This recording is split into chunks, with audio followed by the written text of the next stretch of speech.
held multiple leadership and staff positions within the National Guard.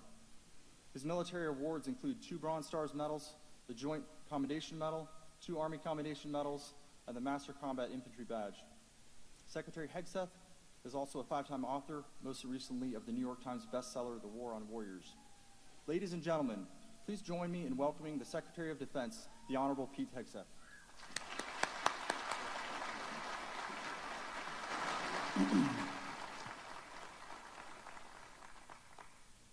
Well, thank you, Colonel Kingsley, for that introduction. Very much appreciated. Major General Tooley, Command Sergeant Major Haight, other distinguished guests, friends, family, and most importantly, the graduating class of Officer Candidate School 50125. Formally from the Pentagon, we wish you congratulations. It is great to be here at Fort Benning, and it is Fort Benning, and out of Washington, D.C. In fact, I'd trade almost any meeting I have on a daily basis, most of the time, for a 5 a.m. ruck march.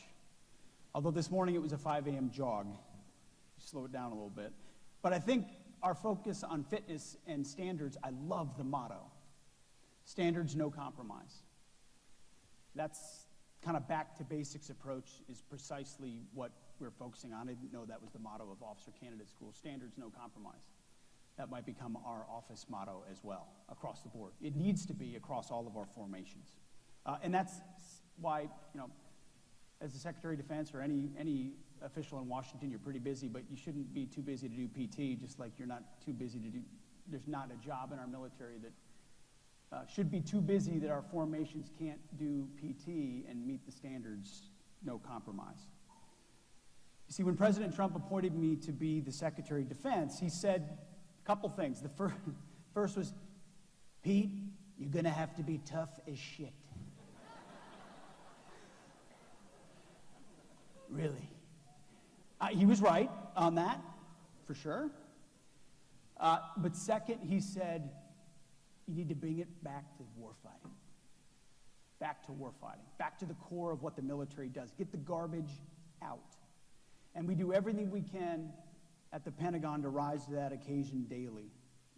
I'll say this, though. This place, Fort Benning, whether it's Olson Hall or Building 4 or watching OCS, you see, as I was going through IOBC, I did my infantry officer basic course here. We would, during different phases, would see the new phase of OCS coming. It got less and less painful to look at as everybody got more and more proficient. Certainly not this class with all the prior enlisted experience we have here. But back when I was new to the Army, I came to Fort Benning to do IOBC right next door. I graduated on June 3rd of 2003, and I was at infantry officer basic course at June 6th of 2003, 3 days later. And it was Fort Benning that played a key role in forging me. Next to serving God, wearing the uniform of the United States Army, I think, and I'm biased, but I think, is one of the greatest things any American could do. And at the short time we've been here, hey, it's great to see that toughness and commitment are still alive and well, and I wish every American could see the training you do, the way your family supports you, and what this fort does. Of course, this place is legendary. Of the 800,000 officers who served in the Army during World War II, more than half were graduates from OCS. They were called 90-day wonders, and without them, we would not have won the wars in Europe and the Pacific. One previous Secretary of Defense, a man named Cap Weinberger, visited OCS at Fort Benning when he was secretary, and he said, "This is the place where the fate of the country is quite literally decided." To that I say yes and amen. You know, his boss, Ronald Reagan, was a lot like mine. Focused on the basics, peace through strength. Today, you're also recognizing two fellow candidates with awards named for some of the great warfighters that were forged here. Colonel Robert Nett, the father of OCS in 1944 in the Philippines. An enemy battalion attacked him with machine guns. He came back at him with his rifle, a bayonet, and killed 7 of the enemy. And then, of course, Lieutenant Colonel Hal Moore, who led 1st Battalion, 7th Cavalry Regiment in the Idrang Valley. He told the reporter that his goal was to clean out the communists. The reporter asks, do you think you may run across the main enemy force while you're here? Lieutenant Colonel Moore answered, we hope so. We like to kill them as many as we can. Well, his men killed more than 600 enemy soldiers. Lieutenant Colonel Moore completed the infantry officer's advanced course right here at Benning. And you can take heart his philosophy, which is there's always one more thing you can do to increase your odds of success. And I'll tell you this, my first mission in combat as a lieutenant would not have been successful without taking that approach to heart. There's one more thing you can do to increase your odds of success. If your GPS doesn't work, you better know how to use your compass. If you don't know where you are, you better know how to use your map or terrain associate. You better leverage the hell out of your experienced NCOs. You need to know that mission, every aspect of it, every member of your platoon, and what they're capable of, what your squads are capable of, what your weapon systems are capable of, what air support is capable of, better than anybody else. And the more you prepare, the more likely you'll have success. So to you, members of OCS Class 50125, today marks the end of a demanding 12 weeks. But you know, this is just the beginning. For many of you, not the beginning of a career, but the beginning of a new chapter. A new journey where you will lead the finest soldiers in the finest army the world has ever known. You have been forged, and now you will forge. Now, I'm not here to give you advice about how to live your life, except you can't go wrong when you fear God and fear no man, except maybe your first sergeant. You've already succeeded because you made the decision to be here. You've decided to come to this place. You've decided to join the service. You've decided to join our profession of arms. When I look at your class, and I can't really see you, but I'll see you all individually in a moment, you are America's elite. You are the real 1%. Those willing to raise their right hand and do what others will not in order to keep people you don't know safe and free. You entered the profession of arms. You are, to quote General Douglas MacArthur, the ones who are trained to fight. You are the ones with the will to win. You are the ones with the sure knowledge that in war, there is no substitute for victory. Well, in that pursuit, I'm here with a message from the President of the United States, which I always deliver to troops when I'm traveling. He has your back. As a commander-in-chief, he will ensure that you have everything you need to win, everything you need to be successful. And I know when I was an infantry lieutenant leading a platoon, that's all I wanted to know. I wanted to know that my company commander, battalion commander, brigade commander, division commander, MNFI commander had my back, understood the difficulties of what we face and the impossible decisions that had to be made at a moment's notice, that politicians will want to second guess. He has your back, I have your back, and we will ensure and work to ensure that everyone up and down in the chain of command has that same ethos. War requires risk. War requires tough decisions. We have your back. We're going to make sure that your hands aren't tied behind your back as you bring violence on the enemy. We're going to make sure that decisions are pushed down to the lowest possible level where they should be made. We're going to make sure that second guessing is brought to a minimum when good faith is brought to bear. That good decisions are made not by politicians and bureaucrats in a faraway capital, but by warfighters. Warfighters who understand the nature of the threat. Warfighters like you and your men. Forged. You see, before President Trump was elected, our national security policy was a tangled mess.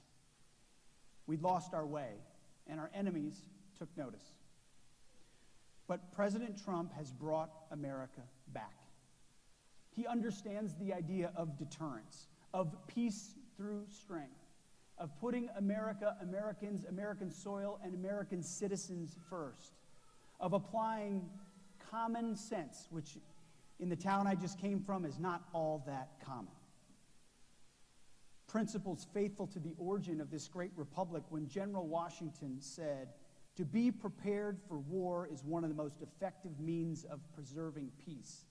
In fact, that was my first platoon motto. Those who long for peace must prepare for war.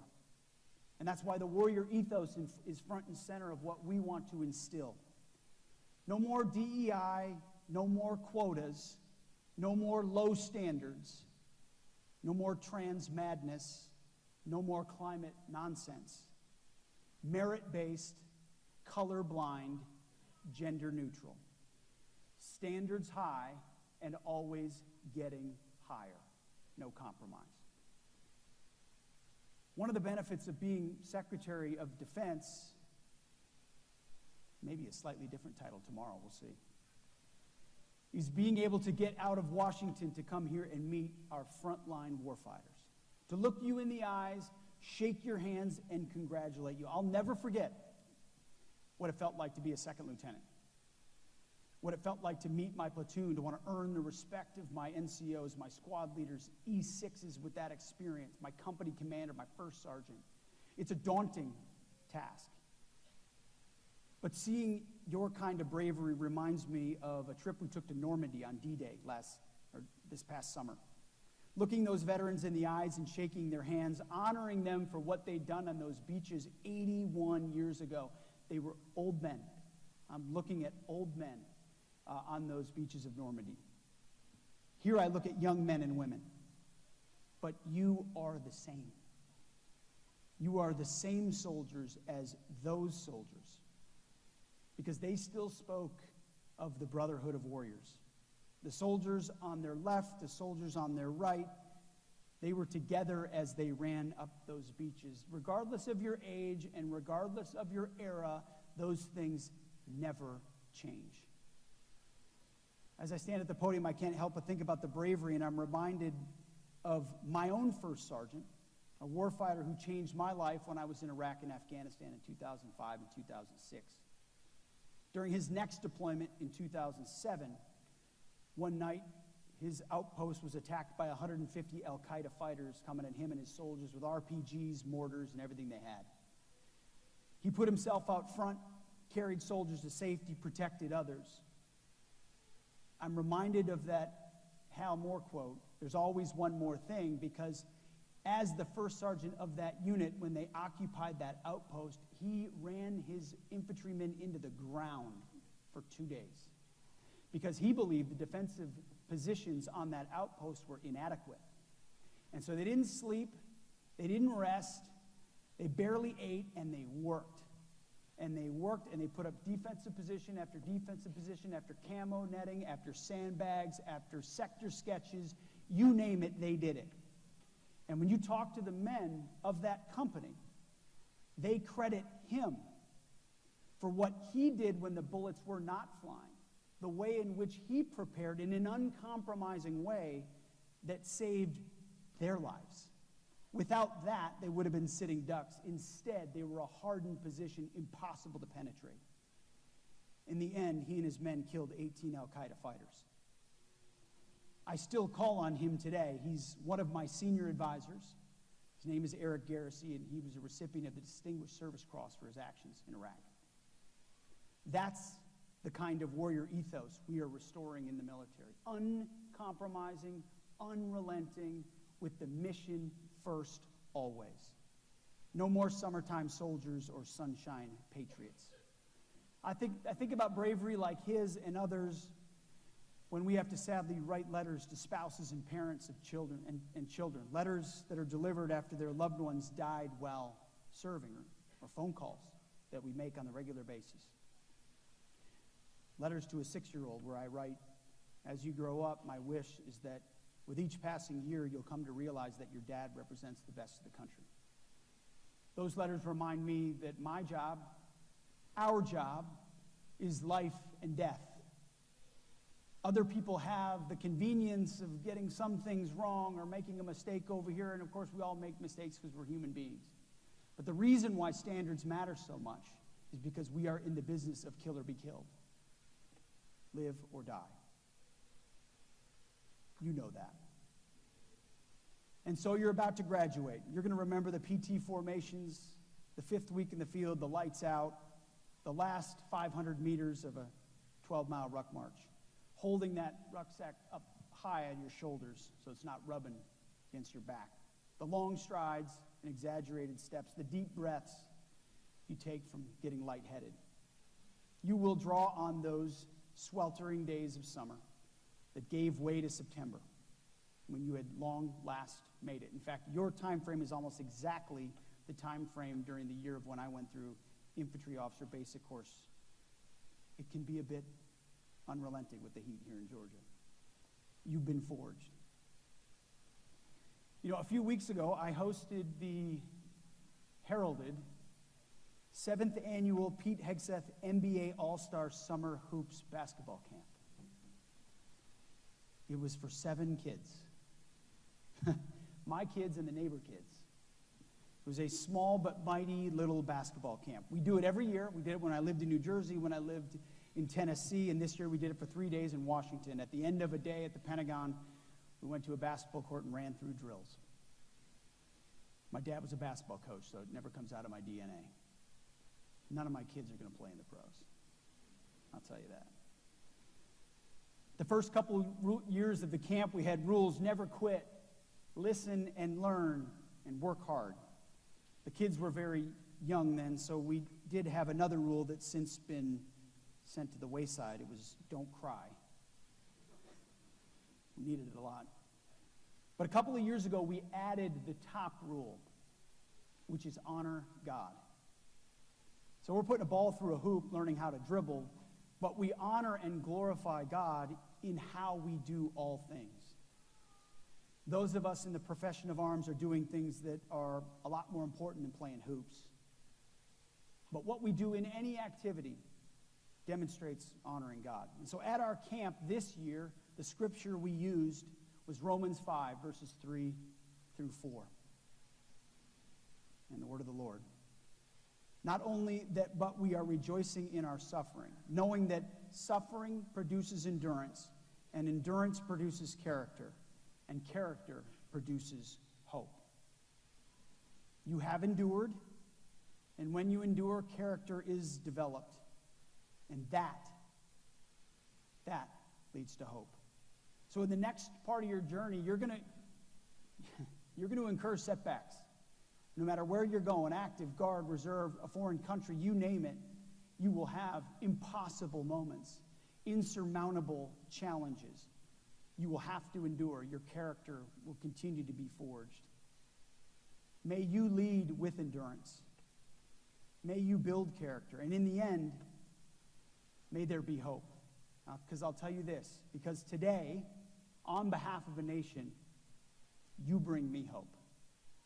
That we still produce young men and women willing to do hard things for not enough pay and no glory, no spotlight. Raise that right hand to defend the Constitution and defend our nation and our citizens. We don't exist unless we have people like you. You give me hope. So I wish you congratulations today. You've completed the course. Our nation needs you. Go serve and go fight. God bless.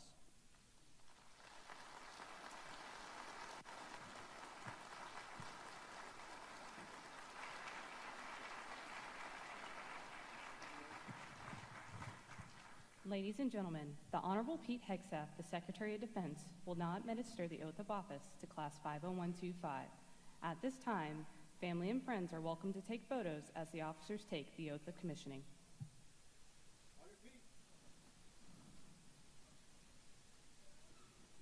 Raise your right hand and repeat after me. I state your name. Having been appointed as an officer in the Army of the United States. In the grade of second lieutenant. Do solemnly swear. That I will support and defend the Constitution of the United States. Against all enemies, foreign and domestic. That I will bear true faith and allegiance to the same. that I take this obligation freely, without any mental reservation or purpose of evasion, and that I will well and faithfully discharge the duties of the office upon which I am about to enter. So help me God. Congratulations, Lieutenants. Thank you.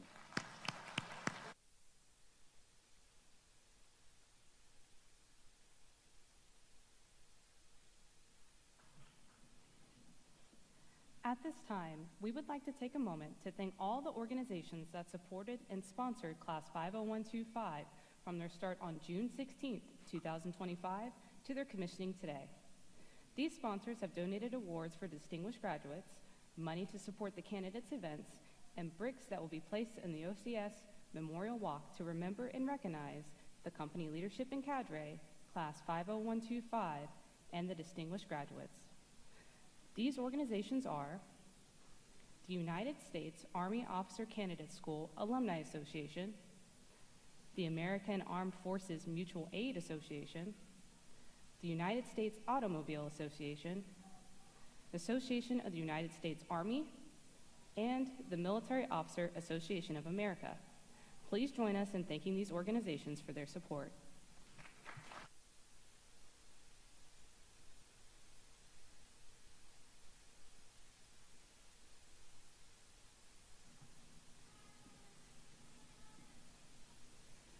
The Distinguished Honor Graduate is the graduate on the Commandant's list who has outperformed all other OCS graduates in academics, physical fitness, and leadership while displaying the professional qualities required of officers in the United States Army. The Distinguished Honor Graduate will receive a saber, a brick on the OCS Memorial Walk, sponsored by the Military Officers Association of America, an Army Achievement Medal, and the U.S. Army Officer Candidate School Alumni Association Challenge Coin. Ladies and gentlemen, the recipient of the Jess Walls Award, Distinguished Honor Graduate of OCS Class 50125, is Second Lieutenant Justin Morrill, Signal Corps, Branch Detail, Infantry.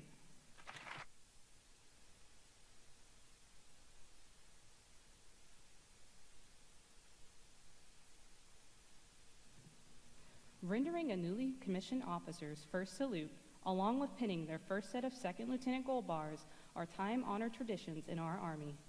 At this time, the class's Distinguished Honor Graduate, Second Lieutenant Worrell, will be joined by his wife, Brianna Worrell. Brianna will place the rank upon his shoulder boards, and Sergeant First Class Devlin will have the honor of rendering Second Lieutenant Worrell's first salute.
The Distinguished Leadership Graduate is the graduate on the Commandant's list who displayed the highest standard of leadership qualities in the class.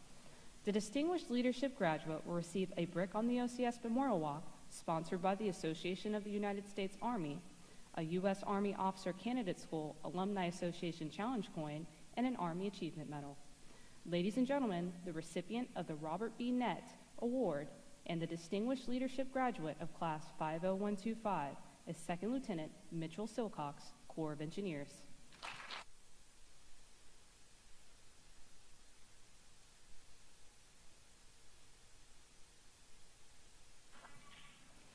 The distinguished academic graduate is the graduate on the Commandant's list with the highest academic average in the final academic report.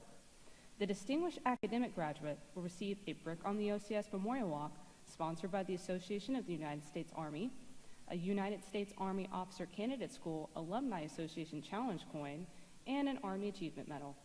Ladies and gentlemen, the recipient of the Distinguished Academic Award of OCS Class 50125 is Second Lieutenant Michael Iglesias, Logistics.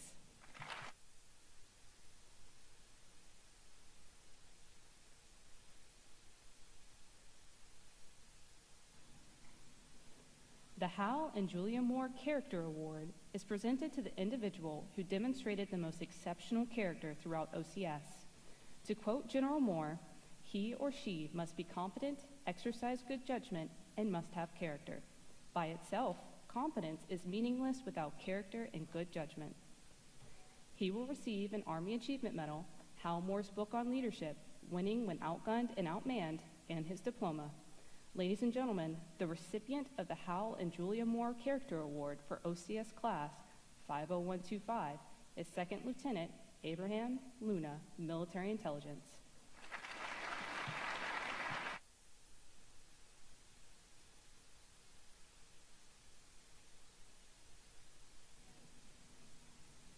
The Distinguished Physical Fitness graduates are the male and female graduates who scored the highest average on the Officer Candidate School's physical fitness events. The Distinguished Physical Fitness graduates will be awarded the Iron Mike Award and a brick in the OCS Memorial Walk provided by the U.S. Army Officer Candidate School Alumni Association and a challenge coin. Ladies and gentlemen, the Distinguished Physical Fitness graduates of OCS Class 50125 for males with a score of 500 on the AFT is Second Lieutenant Samuel Adu Bohen, Signal Corps.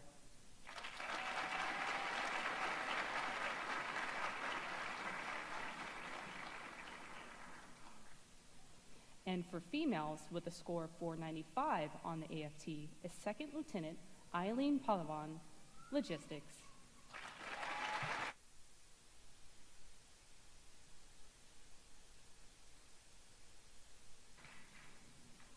The Commandant's list are the graduates who rank in the top 20% of the class while completing each graduation requirement on the first attempt. Please hold your applause until the entire Commandant's list has been read. In addition to the Distinguished Honor Graduate, the Distinguished Leadership Graduate, the Distinguished Academic Graduate, the Hal and Julia Moore Character Award recipient, and the Distinguished Physical Fitness graduates, the graduates placing on the Commandant's list for Class 50125 are Second Lieutenant Joshua Criswell, Logistics.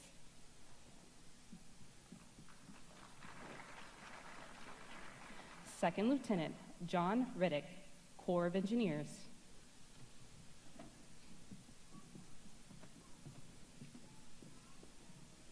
Second Lieutenant Darren Green, Military Intelligence.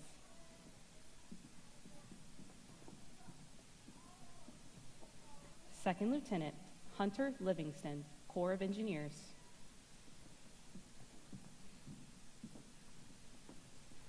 Second Lieutenant David Hunt, Military Intelligence.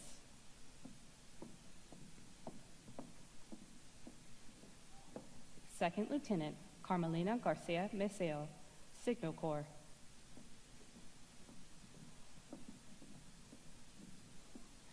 Second Lieutenant Philip Bartell, Cyber Corps.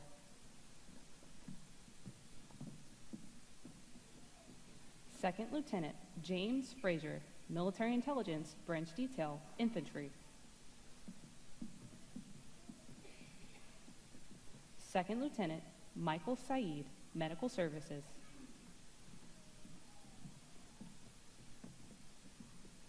Second Lieutenant Lorraine Fletcher, Corps of Engineers.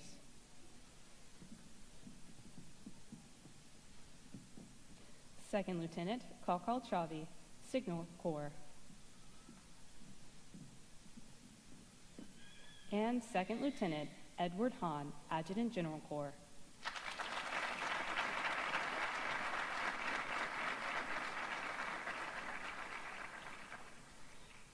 In alphabetical order, the remaining members of OCS Class 50125.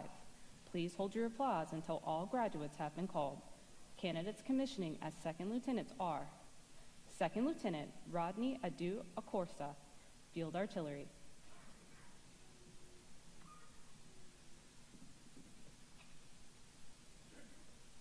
Second Lieutenant James Aiken, Military Intelligence.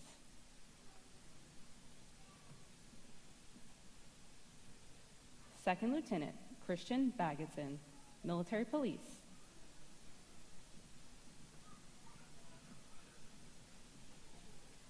Second Lieutenant Dominique Bennett, Chemical Corps.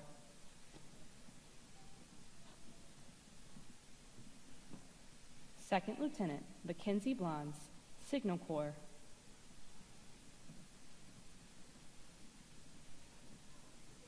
Second Lieutenant Edward Brown, Medical Services.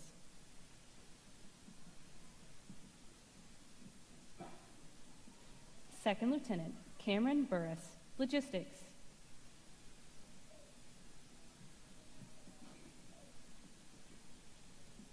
Second Lieutenant Mohammed Shekaru, in Military Intelligence, Branch Detail, Infantry.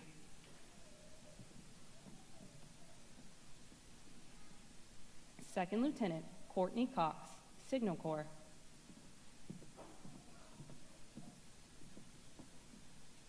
Second Lieutenant Joshua Davis, Signal Corps, Branch Detail, Infantry.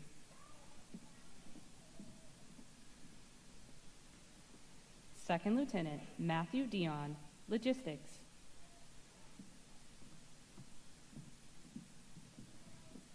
Second Lieutenant Naaman Dubé, Field Artillery.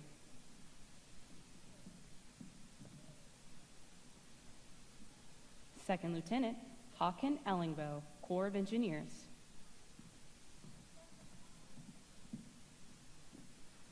Second Lieutenant Colin Frazier, Military Intelligence.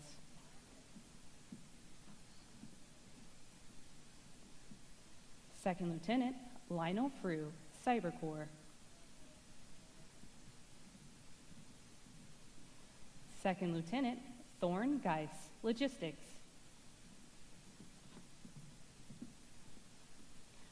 Second Lieutenant Levon Gregolia, Signal Corps.